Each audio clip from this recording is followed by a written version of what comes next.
Hei og velkommen tilbake. I dag skal jeg oppsummere en utrolig bok, Den beste om kunsten å mestre menneskelige relasjoner. Dette er en av historiens mest solgte bøker i sin sjanger. Hvordan vinne venner og påvirke mennesker, av Dale Carnegie. Har du noen gang ønsket at folk skulle like deg mer? Eller kanskje du har prøvd å få noen til å høre på deg, men det ender bare i misforståelser? I dag skal vi lære 3 magiske prinsipper fra Dale Carnegies tidløse bok, Hvordan påvirke andre og få venner. Len deg tilbake, for denne historien kan forandre livet ditt. Del 1. Grunnleggende teknikker for å håndtere mennesker. La meg ta deg med tilbake i tid. Det er en kald vinterdag, og vi møter Dale Carnegie. Han står i en travel gate og ser mennesker hastig gå forbi.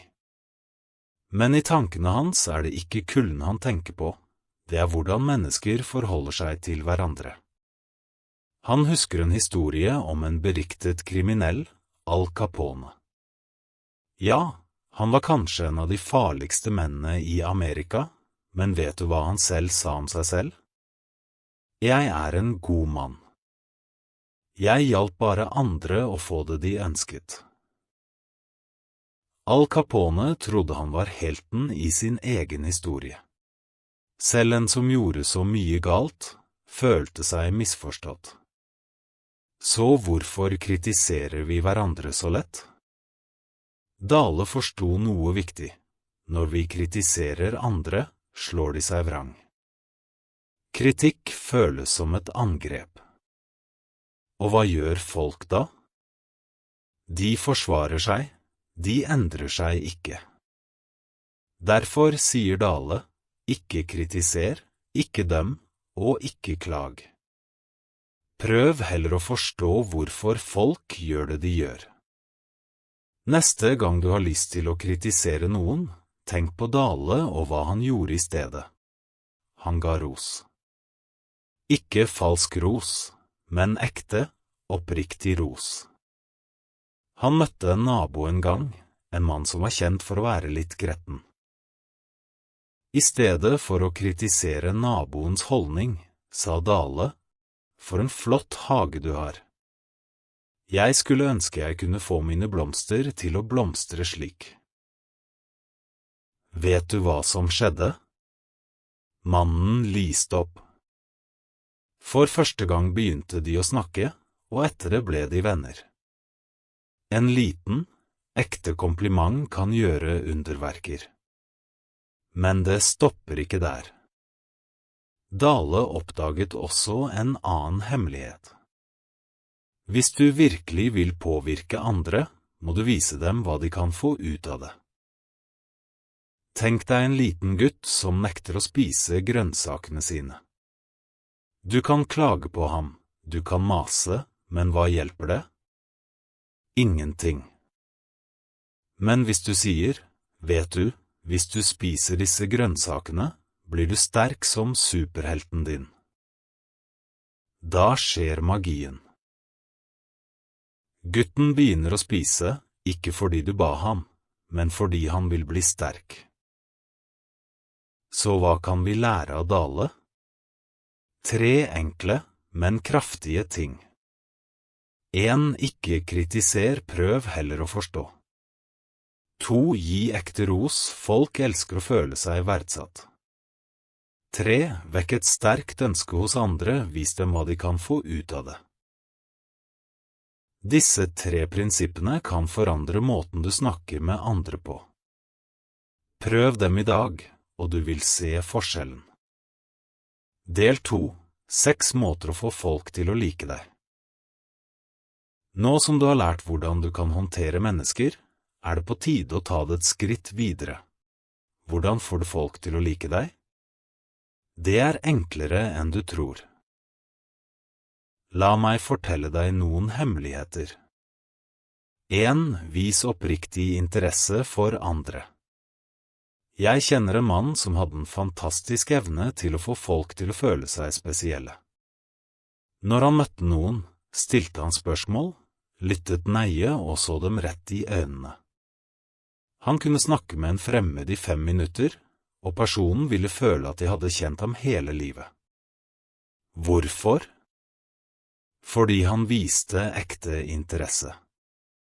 Folk elsker å snakke om seg selv, men få tar seg tid til å lytte. Hvis du vil at folk skal like deg, legg merke til deres interesser. Vis at du bryr deg og vær oppriktig. Falskhet merkes raskt. 2. Smil. Har du noen gang møtt en person som smiler mye? Det er som om hele rommet blir lysere. Et smil sier, jeg liker deg. Jeg er glad for å se deg. Og det beste er, det smitter. Når du smiler til noen, smiler de ofte tilbake. Dale Carnegie forteller om en telefonsamtale han hadde med en dame som virket sur og stresset. I stedet for å bli irritert, smilte han mens han snakket. Til slutt begynte damen å le, og samtalen ble hyggelig for begge. Smil har den kraften. 3. Husk å bruke navn. Tenk deg at noen sier, hei, du. Og så, hei, ditt navn. Hva føles best? Navnet vårt er det vakreste ord vi kjenner, og når noen bruker det, føler vi oss viktige. Dale Carnegie møtte en dag en resepsjonist som virket travel og irritert. Han brukte navnet hennes flere ganger, og plutselig ble hun hjelpsom og smilende. Lær deg navn. Bruk dem. Folk vil huske deg for det. 4. Vær en god lytter. Jeg hadde en venn som alle elsket å snakke med. Det var ikke fordi han var den mest interessante personen i rommet, men fordi han var den beste til å lytte. Han lot folk snakke om seg selv, nikke, stilte spørsmål og viste ekte interesse. Dale Carnegie sier det slik, du kan få flere venner på 2 måneder ved å vise interesse for andre, enn du kan på 2 år ved å prøve å få andre interessert i deg. Å lytte er en kunst, og en gave du kan gi hvem som helst. 5. Snakk om det som interesserer andre. En gang snakket Dale Carnegie med en mann som elsket å fiske. Men istedenfor å snakke om fisk, begynte han å snakke om forretninger. Mannen mistet interessen nesten umiddelbart. Så endret Dale taktikk. Han begynte å spørre om fisketeknikker, og mannen lyste opp. Hvis du vil at folk skal like deg, finn ut hva de liker, og snakk om det. Det viser at du bryr deg. 6. Få folk til å føle seg viktige. Tenk deg at du sitter i en restaurant. Servitøren ser stresset ut, men du smiler og sier, takk for at du hjelper oss i dag. Du gjør en fantastisk jobb. Hva tror du skjer? Plutselig blir hele servicen bedre. Alle ønsker å føle seg viktige. Gi dem den følelsen, og de vil huske deg for alltid. Del 3. Hvordan vinne folk over til ditt synspunkt. Nå som du vet hvordan du får folk til å like deg, skal vi se på noe enda mer spennende. Hvordan kan du få folk til å være enige med deg, uten å krangle eller diskutere? Her er noen enkle og effektive måter å gjøre det på. 1. Unngå diskusjoner. Tenk deg dette, du er midt i en opphetet diskusjon. Du er sikker på at du har rett, og den andre er like sikker på at de har rett. Hva skjer? Jo, begge parter blir mer sta, og ingen vinner. Dale Carnegie sier, den eneste måten å vinne en diskusjon på, er å unngå den. I stedet for å krangle, prøv å forstå den andre. Si noe som, jeg forstår hva du mener. Når du gjør dette, roer situasjonen seg, og den andre blir mer mottakelig for det du har å si. 2. Vis respekt for andres meninger. Har du noen gang hørt noen si, du tar feil? Hvordan føles det? For de fleste er det som et slag i ansiktet. Men hva om vi heller sa, det er interessant, jeg har aldri sett det på den måten før. Respekt åpner dører. 3. Innrøm feil raskt. La meg fortelle deg en historie. En gang ble Dale Carnegie stoppet av politiet for å kjøre for fort. I stedet for å protestere, sa han. Du har helt rett, jeg kjørte for fort. Det var dumt av meg. Politimannen ble så overrasket at han bare ga ham en advarsel. Når vi sier unnskyld og innrømmer feil, blir folk mindre sinte. Det viser at vi er ærlige, og det gjør det lettere for andre å forstå oss. 4. Begynn vennlig. Dale Carnegie forteller en historie om en mann som hadde et problem med naboen sin. Et stort tre i naboens hage vokste over gjerdet, og grennene lager rot på plenen hans. Mannen kunne ha gått bort og klaget, men han valgte en annen løsning. Han gikk til naboen med et smil og sa, «Hagen din er så fin. Jeg liker spesielt de flotte blomstene ved gjerdet.» Naboen smilte tilbake og ble glad for komplimentet. Så sa mannen forsiktig, «Det treet ditt er virkelig stort og fint. Jeg lurte på om vi kanskje kan klippe grennene som henger over gjerdet, så de ikke lager så mye rot hos meg?» Naboen svarte med en gang, «Ja, selvfølgelig. Det fikser jeg.» Problemet ble løst uten noe krangel. Når du starter en samtale med noe positivt, som et kompliment, blir folk mer villige til å hjelpe. Å være vennlig og hyggelig kan gjøre det lett å løse problemer. 5. Få folk til å si ja med en gang. Her er en teknikk som virkelig fungerer.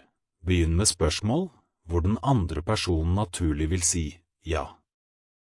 Dette skaper en positiv flyt. For eksempel, i stedet for å si, du må gjøre dette nå. Kan du spørre, er vi enige om at dette er viktig? Jo flere ja du får, desto lettere er det å nå enighet. La den andre føle at ideen er deres. Tenk deg at du foreslår en løsning, men i stedet for å si, dette er min idé. Sier du, hva synes du om dette? Jeg tror du kan gjøre det til noe bra. Når folk føler at de eier ideen, er de mer motiverte for å gjennomføre den. Se ting fra den andres synspunkt. En gang hadde Dale Carnegie en venn, som slet med å forstå hvorfor sjefen hans var så streng. Dale foreslo at han skulle prøve å se situasjonen fra sjefens perspektiv. Etter litt refleksjon skjønte vennen at sjefen var under mye press, og det endret måten han kommuniserte på. Når du ser ting fra andres ståsted, skaper du empati og forståelse. Vær sympatisk for andres ønsker. Folk har ofte sine egne drømmer, mål og ønsker. Hvis du kan vise at du bryr deg om det de ønsker, vil de lytte til deg. Si noe som, «Jeg vet dette er viktig for deg, og jeg vil gjerne hjelpe deg å oppnå det.» Dette bygger tillit. Del 4. Hvordan hjelpe mennesker å forandre seg, uten å fornærme eller irritere. Til nå har vi lært hvordan vi kan samarbeide med andre, få dem til å like oss, og få dem til å se ting fra vårt perspektiv. Nå skal vi snakke om noe som er litt vanskeligere, hvordan vi kan hjelpe andre med å forandre seg, uten å skape problemer eller såre noen. For å gjøre dette må vi være forsiktige, tålmodige og bruke en vennlig tone. 1. Start med ros og ærlig påskjønnelse. Tenk deg at du er en sjef som trenger å fortelle en ansatt at de har gjort en feil. Hva gjør du? Du starter ikke med kritikk, det vil bare få dem til å føle seg angrepet. I stedet starter du med noe positivt. For eksempel, du har gjort en fantastisk jobb med prosjektet ditt, og jeg er virkelig imponert over innsatsen din. Når du så nevner forbedringspunktet, er det lettere for dem å ta det til seg. Dale Carnegie sier, å starte med ros er som å slippe sukker i bitter medisin. Det blir lettere å svelge. 2. Påpek andres feil indirekte. I stedet for å si, du gjør dette galt. Kan du si, kanskje vi kan vurdere en annen måte å gjøre dette på?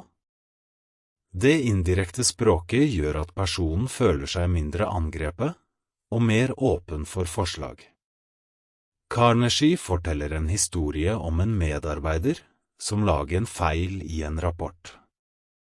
I stedet for å peke på feilen direkte, sa sjefen. Rapporten din er virkelig god. Jeg lurer bare på om vi kan forbedre dette lille avsnittet her. Feilen ble rettet, uten at noen følte seg ydmyket. 3. Snakk om dine egne feil først. Ingen liker å bli fortalt at de gjør feil. Men hvis du starter med å nevne dine egne feil, kan det gjøre samtalen mye lettere. For eksempel, jeg husker da jeg også slet med dette. Jeg gjorde masse feil, før jeg lærte hvordan jeg skulle få det riktig. Dette skaper en forbindelse og viser at du ikke er der for å dømme. 4. Still spørsmål i stedet for å gi ordre. Hvem liker å bli beordret rundt? I stedet for å si, gjør dette nå. Kan du spørre, hva tenker du om å prøve dette på en annen måte? Spørsmål inviterer til samarbeid, mens ordre skaper motstand. 5. La personen redde ansiktet. Hvis noen gjør en feil, er det lett å ydmyke dem uten å mene det. For eksempel, hvis en kollega kommer for sent til et viktig møte, kan du si noe som: Jeg vet det sikkert var mye trafikk i dag. Dette lar dem beholde verdigheten. 6. Gi ros for enhver liten forbedring. Endring skjer sjelden over natten. Derfor er det viktig å anerkjenne selv små skritt i riktig retning. For eksempel, jeg ser at du har blitt mye mer strukturert den siste tiden. Flott jobba. Dette gir motivasjon til å fortsette. 7. Gi dem et godt rykte å leve opp til. Hvis du vil at noen skal forbedre seg, gi dem en rolle de ønsker å fylle. For eksempel, jeg vet at du alltid leverer arbeid av høy kvalitet, og derfor stoler jeg på at du kan løse denne oppgaven. Når de føler at de har et godt rykte å forsvare, vil de gjøre sitt beste. 8. Bruk oppmuntring. Tenk deg at du jobber med et barn som sliter med å lære noe nytt. Hvis du sier, dette er vanskelig for deg, men jeg vet at du kan klare det. Gir du dem troen på seg selv. Det samme gjelder voksne, vi alle trenger litt oppmuntring. 9. Få personen til å føle at feilen kan fikses. Når noen gjør en feil, er det viktig å vise at det ikke er verdens undergang. Si noe som, dette er en enkel feil å rette opp. Jeg vet du kan håndtere det. Dette gir trygghet og selvtillit. Jeg håper du har lært noe nytt om hvordan du kan kommunisere bedre med andre og hjelpe dem på en positiv måte. Husk, små ord og handlinger kan gjøre en stor forskjell.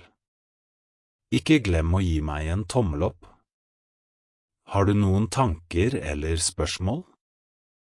Legg igjen en kommentar nedenfor. Vi sees i neste video.